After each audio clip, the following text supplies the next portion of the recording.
Hello friends, welcome back to my YouTube channel EHS study point YSK। आज हम बात करेंगे कि what are the recommended operating practices of wire rope, यानी wire रोप को किस तरह से इस्तेमाल किया जाना चाहिए, इसके बारे में जानेंगे। तो चलिए देखते हैं पॉइंट बाय पॉइंट कि वायर रोप का इस्तेमाल किस तरह से करना चाहिए, यानी इसका वायर रोप का ऑपरेटिंग किस तरह से करना चाहिए।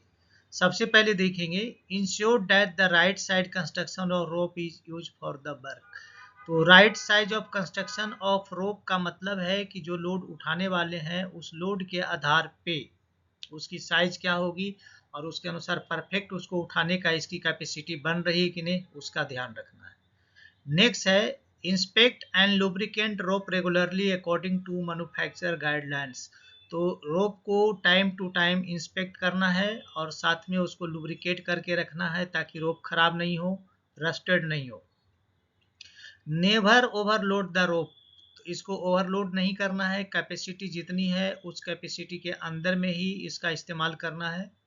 Minimise shock loading, shock loading नहीं लेना है। शॉक लोडिंग मतलब आज कोई लोड हम इसमें एंकर किए और अचानक उठा दिए बहुत तेजी के साथ स्पीड में, एक गलत है। शॉक लोडिंग के कारण स्लिंग टूट सकता है और स्लिंग खराब भी हो सकते हैं एंड क्रेन पे उसका अलग से असर होगा। Ensure there is no slack in the rope, lift the load carefully applying power smoothly. तो इसमें क्या है कि रोप में स्लैक नहीं होना चाहिए, इंश्योर करना जरूरी है। लोड को केयरफुल्ली उठाना यानी धीरे से उठाना है। And apply power smoothly, power है जो धीरे धीरे अप्लाई करना है, ऐसा नहीं एक बार पावर अप्लाई कर दिए तो वो एक तरह का सॉफ्ट लोडिंग हो जाएगा। Take a special precautions and use a large size rope whenever the exact weight of the load is unload। तो यहाँ पे क्या करना है कि वायर रोप का सिलेक्शन करने वक्त एक चीज़ का ध्यान रखना है कि अगर लोड का हमें एग्जैक्ट पता नहीं है तो कोशिश करें कि अपने आधार पे हम ज़्यादा कैपेसिटी का स्लिंग का यहाँ पे इस्तेमाल कर रहे हैं। हालांकि ये गलत है, हमें लोड के बारे में, लोड की वेट कितनी है जिसको उठाना है उसकी जानकारी हमेशा होनी चाहिए। लेकिन अगर किसी भी वजह से और किसी कारण से अगर लोड एग्जैक्ट पता नहीं चल पा रहा है तो यहाँ पे स्लिंग का सिलेक्शन है जो लार्जर साइज का करना चाहिए, यानी कि लार्जर डाया का करना चाहिए ताकि इसकी कैपेसिटी है जो अच्छी हो।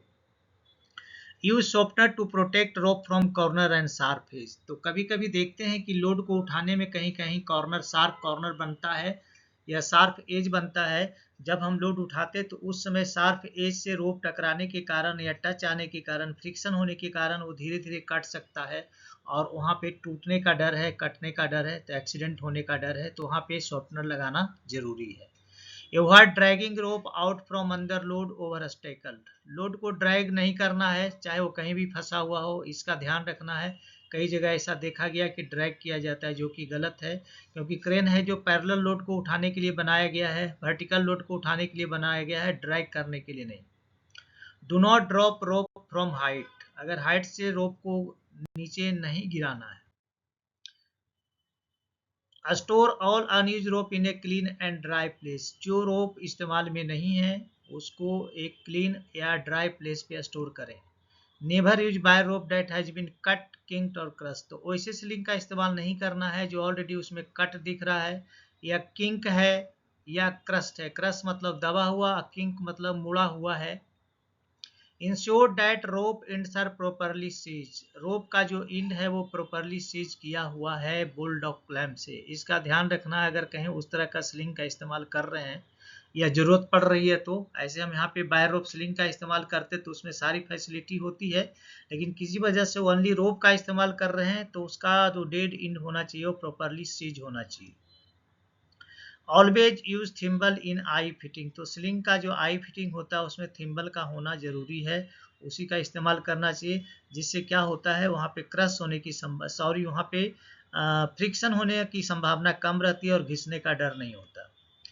Prevent loops in slack line from being pull tight may result in kinking, तो अगर किसी भी स्लिंग में स्लैक दिख रहा है, स्लैक मतलब मुड़ा हुआ है, आर साइज में दिख रहा है, मुड़ा हुआ इस तरह का है, और उसको अगर हम डायरेक्टली टाइटली पुल कर देंगे, डायरेक्टली पुल करेंगे तो उस केस में वहाँ पे किंकिंग हो जाएगा और किंकिंग का मतलब है वो खराब हो जाएगा।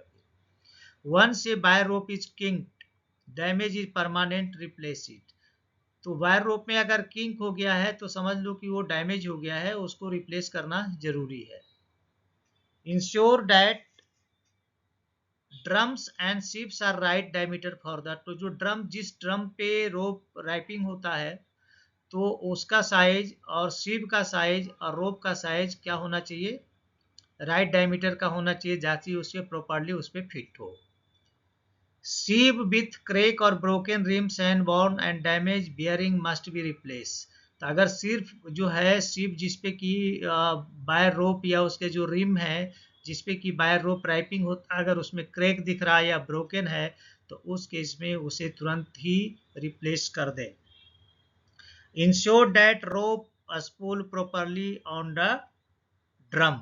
तो इसका ध्यान रखना है, ensure that rope spool properly on the drum. तो रोप स्पूल है जो ड्रम पे प्रॉपरली होना चाहिए। तो अभी आपने देखा कि what are the recommended operating practices of wire rope sling. तो इतना अगर आपको अगर देख लेते हैं तो आपको ये स्लिंग के बारे में अच्छी तरह मालूम हो जाएगा कि इसकी ऑपरेटिंग प्रैक्टिसेस क्या क्या है। तो चलिए दोस्तों, यहाँ पे मैं आपसे रिक्वेस्ट करूँगा, अगर आप हमारे चैनल पे नए हैं तो प्लीज़ चैनल को सब्सक्राइब करें, दोस्तों में ज़रूर शेयर करें और बेल आइकन को ऑल पे सेट कर लें ताकि हमारे जितने भी वीडियो रिलीज हो उसका नोटिफिकेशन आपको सबसे पहले मिले। तो चलिए मिलते हैं आपसे नेक्स्ट वीडियो में, तब तक के लिए जय हिंद, वंदे मातरम।